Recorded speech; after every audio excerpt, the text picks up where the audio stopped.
Vítajte pri sledovaní relácie Zelená Trnava.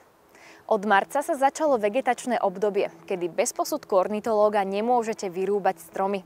Čas, kedy ich môžete odstrániť bez povolenia, je od októbra do marca. No aj stromy, ktoré máte na vlastnej záhrade, môžete vyrúbať len s udaním dôvodu. Až na pár výnimiek. Aj o tom sa porozprávame v dnešnom diele s arboristom Tomášom Velickým. Ako je to v prípade mestskej zelene, nám priblíži Nikoleta Bednáriková z odboru komunikácie a vzťahov s verejnosťou v Trnave. A o nevyhnutnej likvidácii stromov nám porozpráva profesionálny hasič Daniel Benkovský.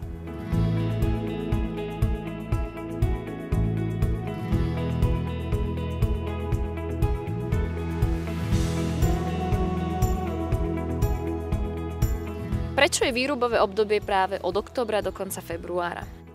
Je to hlavne kvôli ochrane prírody a vtáctvu, keďže vtáky väčšinou hniezdia v stromoch vo vegetačnom období, na jar, cez leto a pod tým pádom cez zimu sú stromy ako keby voľné a môžu sa rúbať bez toho, aby sme ohrozili to vtáctvo. Sú samozrejme aj výnimky, kedy treba stromy vyrúbať aj vo vegetačnom období, na jar, cez leto. V týchto prípadoch sa väčšinou žiada ornitologický posudok, takže vlastne ornitológ príde a skontroluje daný strom, či tam nejaké vtáky hniezdia, či sa tam nachádzajú nejaké druhy, kvôli ktorým by sa ten výrub nemohol realizovať. Aký je ten najčastejší dôvod výrubu?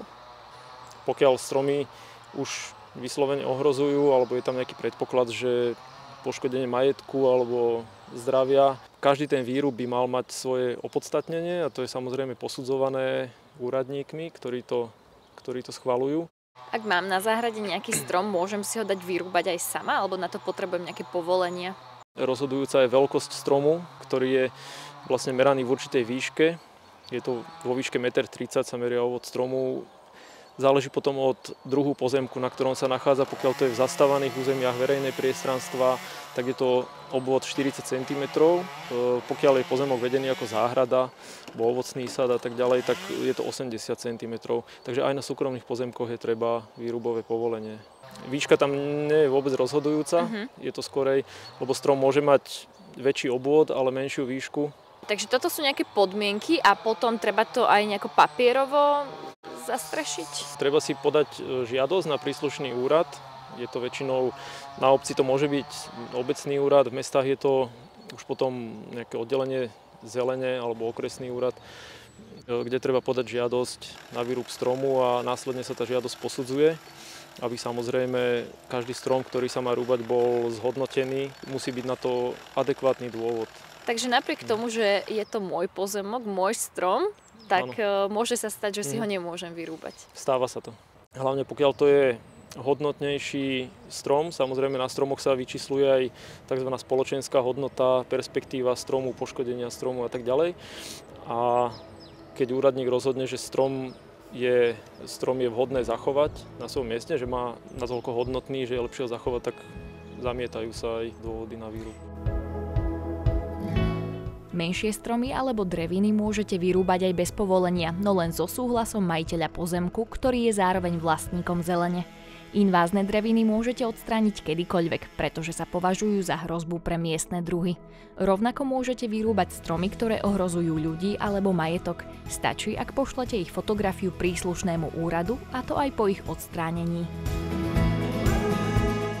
Ak sa stane taká vec, že môj strom vadí, dajme tomu susedovi, že mu ide možno do jeho pozemku, ale ja sa ho nechcem vzdať, toho môjho stromu, čo robiť v takomto prípade? Toto je veľmi častý prípad. Takisto musí strom byť posúdený. Mali by sa na to pozrieť dané úrady, poprípade si privolajú arboristu alebo teda človeka znalého problematiky. A následne sa vo väčšine prípadov je možné nájsť riešenie. Nemusí to byť vždy výrub stromu, to je, povedal by som, že také konečné riešenie, keď naozaj sa nedá inak. Takže väčšinou sa volí nejaký typ orezu stromu, ktorý vlastne uspokojí obe strany. Sused má nárok si orezať strom ako keby na línii jeho pozemku a všetko, čo presahuje vlastne k nemu, tak má nárok si odstrániť. Ale na druhej strane pri tomto zásahu by nemalo prísť k trvalému poškodeniu dreviny. Takže ten orez by mal byť vykonaný v určitých štandardoch. Čo sa robí s drevom po vyrúbaní stromu?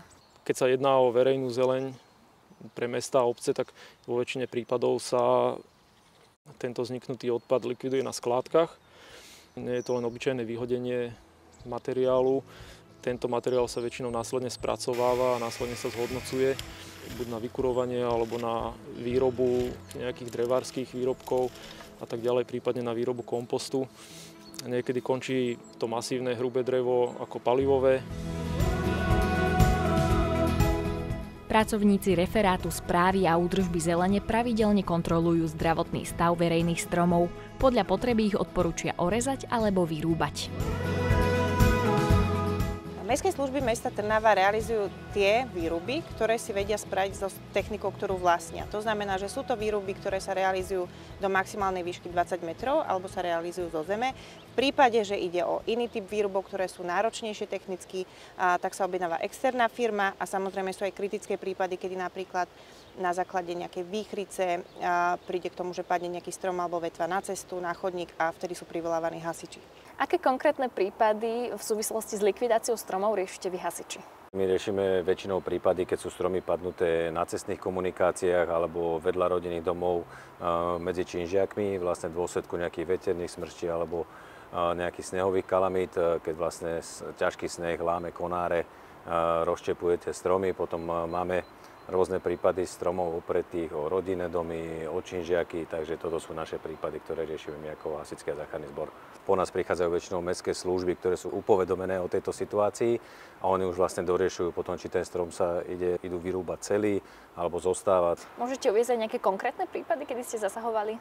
Zasahovali sme aj prednávno pri tej veternej smršti. Bol strom opretý, myslím, že v Dolnej Krúpej o obytný blok, vlastne o činžiak a tam sme zasahovali, tam bolo potrebné vlastne ten strom zabezpečiť, aby nenarobil následné škody. Aké sú tie konkrétne kroky pri vašej práci? Keď máme nahlásený strom spadnutý cez cestnú komunikáciu, tam je priorita naša spriazniť tú cestnú komunikáciu. Vlastne tam pomocou motorovej píly sa strom čo najrýchlejšie a čo najbezpečnejšie odstrániť z cestnej komunikácie, mimo cestnú komunikáciu. Prípad, ktorý som spomínal, vlastne strom takisto sa musel zabezpečiť pomocou lanovej techniky, postupne sa zrezávať, aby sa neprišlo k poškodeniu fasády rodinného domu. Takže musíme dbať aj na tieto veci. Nie je to len také jednoduché, že prídem, spílim a odídem, áno. Ale v prvom rade musíme dbať na našu bezpečnosť.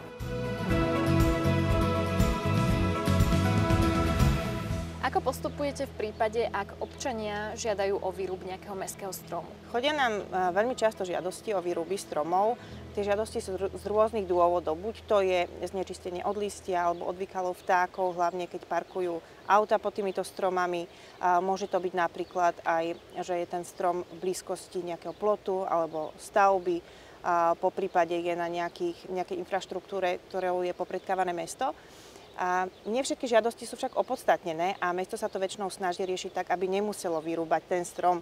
To znamená, že sa robia nejaké redukčné rezy alebo orezy, v prípade sa inštalujú do korún stromov nejaké plašičky vtákov. A v prípade, že sa jedná o opodstatnenú žiadosť, tak sa táto žiadosť posúva na spoločný obecný úrad, v tomto prípade to je v Cíferi, kde sa vlastne prehodnocuje každá tá žiadosť aj za prítomnosti zástupcu štátnej ochrany krajiny a prírody. No oni vlastne na základe tohto prehodnotenia vydajú súhlasné alebo zamietavé stanovisko a toto stanovisko už je potom pre mesto záväzné. Ak nejaký strom vyrúbeme, je nutné zaň posadiť nejaký nový strom? Náhrada za vyrúbaný strom sa určuje buď finančne, alebo ako náhradná výsadba, takže zasadenie nového stromu. A zase v závislosti od veľkosti a druhu stromu a vyčíslenej spoločenskej hodnoty úradníci potom stanovujú, koľko akých stromov by bolo vhodné vysadiť alebo aká by bola tá finančná náhrada. Niekedy za jeden vyrúbaný strom môže byť požadovaných vysadenie viacerých stromov. Niekedy sa určujú aj presné druhy a prípadne miesta, že kam je vhodné tieto stromy vysadiť. Mesto každoročne realizuje náhradnú výsadbu stromov. A väčšinou to je v jesenných mesiacoch a je to v oblastiach, kde sa realizoval ten výrub alebo v blízkosti týchto oblastí. A samozrejme aj v rámci revitalizácie nejakých vnútorných blokov, či už to športoviska, detské ihriska alebo v dvoroch materských škôl, tak tam tiež sa snažíme zvyšovať počet tých stromov.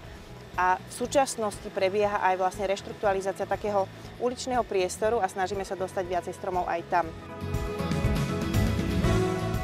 Náhradná výsadba platí aj pre majiteľov súkromných pozemkov, ako je napríklad vaša záhrada. Keď vlastne vyrúbete si doma strom, ale nechcete sadiť nový alebo nie je miesto, tak najlepším riešením je tá finančná náhrada. Samotný výrub môže stať veľa peňazí, tie výruby stromov môže byť naozaj od 100 do niekoľko tisíc eur.